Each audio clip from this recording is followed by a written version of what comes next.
Կարճ, պատկերացրեք մի իրավիճակ, այսինքն ինչու մի իրավիճակ, այսօրվա իրավիճակը, ասում է Ազերի ջան, ես ձերոնց, ես 35 տարի առաջ, սպանել եմ, մորթել եմ, քշել եմ, ձեր Ղարաբաղը ձեր ձեռից խլել եմ, ձեր տները ավիրել եմ, ձեր բանկերը թալանել եմ, ձեր հանքերը թալանել եմ, այդ ձեր հողերը 35 տարի վարել, ցանել, կերել, խմել եմ, հիմա էլ չեմ ուզում, տվել եմ քեզ աղբյուր ջան, ուզում եմ հետդ խաղ ապրեմ, ըստ ձեզ ազերին ինչ պետք է ասի, պետք է ասի վայ հայ ջան, ես ինչ լավ բան արեցիր, որ միտքդ փոխեցիր ու վերադարձրիր, բեր խաղ ապրենք, ոնց կարող ես դու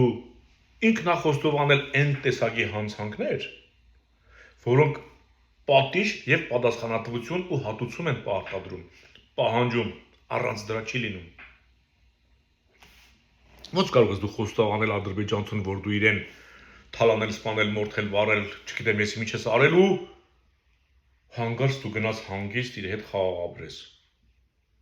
Հետենց լինել իրենք ժամանակին թուրքերը ցեղասպանությունը կճանաչեին, մի հատ ներողություն եք խնդրեին, ամեն ինչ կփակվեր կգնար։ Հիմա հասկանում եք, որ այդ հռետորաբանությամբ խաղաղության չեք կարող գնալ։ Երբ որ դու գտնում ես, որ դու մարդասպան ու օկուպանտ ես, ցեղասպան ես, ուրեմն քեզ այդ խաղաղ չպետք է ապրեն, ուրեմն քեզ պետք է պատժեն։ Այսպես խաղաղության չեն գնում, այսպես գնում են ինքնաոչնչացման։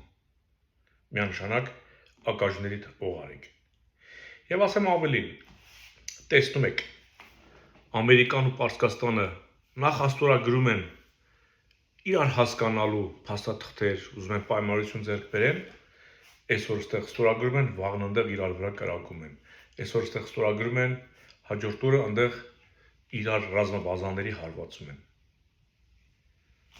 Թղթով, թամասով, ասելով ու խոսալով, երգելով ու պարելով խաղաղություն չի լինում։ Խաղաղություն լինում է ռազմաքաղաքական հավասարակշռության դեպքում եւ նորմալ դաշնակիցների առկայությամբ։ Եվ վերջ, էլ չկա խաղաղություն։